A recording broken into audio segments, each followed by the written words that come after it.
Hello friends, ఇప్పుడు మనం strings గురించి నేర్చుకుందాం. స్ట్రింగ్స్ అంటే ఏంటి, అలానే స్ట్రింగ్స్ ని ఎలా క్రియేట్ చేయాలనే దాని గురించి ఈ వీడియోలో మనం నేర్చుకుందాం.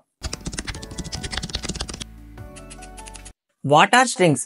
స్ట్రింగ్స్ అనేవి టెక్స్ట్ ని రిప్రజెంట్ చేస్తాయి. ఫర్ ఎగ్జాంపుల్, నేమ్స్ ని, సెంటెన్సెస్ ని ఇలా అన్ని స్టోర్ చేయడానికి మనం స్ట్రింగ్స్ ని వాడతాం. ఇప్పుడు మనం స్ట్రింగ్స్ ని ఎలా క్రియేట్ చేయాలో చూద్దాం. స్ట్రింగ్స్ ని మనం టోటల్ గా 3 వేస్ లో క్రియేట్ చేయొచ్చు.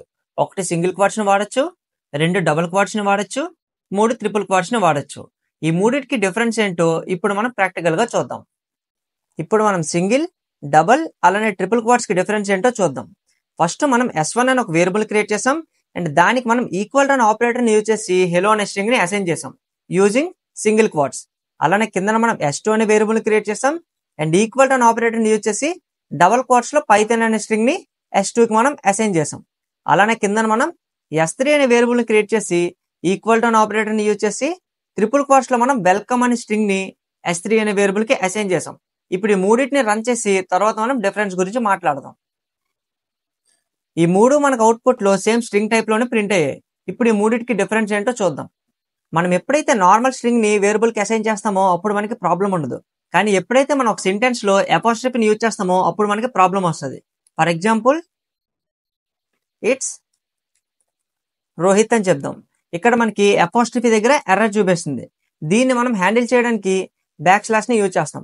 అంటే ఎప్పుడైతే మనం సింగిల్ క్వాట్స్ ని యూజ్ చేసి ఒక సెంటెన్స్ లో అపోస్ట్రఫీని యూజ్ చేయాలనుకుంటామో అప్పుడు మనం అపోస్ట్రఫీకి ముందు బ్యాక్ స్లాష్ ని యూజ్ చేస్తాం. అంటే మనకి ఎర్రర్ ఏమి త్రో చేయదు. ఇప్పుడు మనం డబుల్ క్వాట్స్ గురించి మాట్లాడదాం.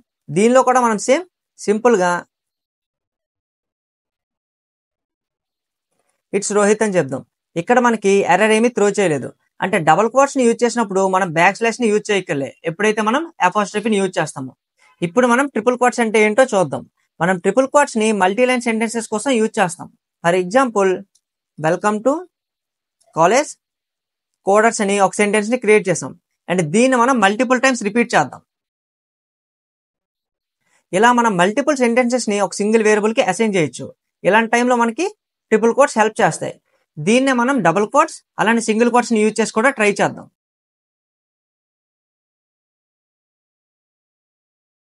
మనకి ఎర్రర్ త్రో చేస్తుంది. అంటే మనం ఓన్లీ ట్రిపుల్ క్వాట్స్ వాడినప్పుడు మాత్రమే మల్టీ లైన్ సెంటెన్సెస్ ని అచీవ్ చేయొచ్చు. అలానే సింగిల్ క్వాట్స్ కూడా ట్రై చేద్దాం. ఇప్పుడు మనకి ఎర్రర్ త్రో చేస్తుంది. అంటే సింగిల్ క్వాట్స్ అలానే డబుల్ క్వాట్స్ ని వాడి మనం మల్టీ లైన్ సెంటెన్సెస్ ని క్రియేట్ చేయలేం. కానీ మనం ఇంకో విధంగా కూడా మల్టీ లైన్ సెంటెన్సెస్ ని క్రియేట్ చేయొచ్చు. అది ఎలానో కూడా చూద్దాం. మనం S4 అని ఇంకో వేరియబుల్ క్రియేట్ చేద్దాం అండ్ ఈక్వల్ టు అనే ఆపరేటర్ ని యూజ్ చేసి సింగిల్ క్వాట్స్ ని మనం 3 టైమ్స్ రిపీట్ చేద్దాం. ఇప్పుడు మనం ఈ మల్టీ లైన్ సెంటెన్స్ ని ఈ సింగిల్ ట్రిపుల్ క్వాట్స్ లో పెడదాం. మనకి ఏం ఎర్రర్ త్రో చేయలేదు.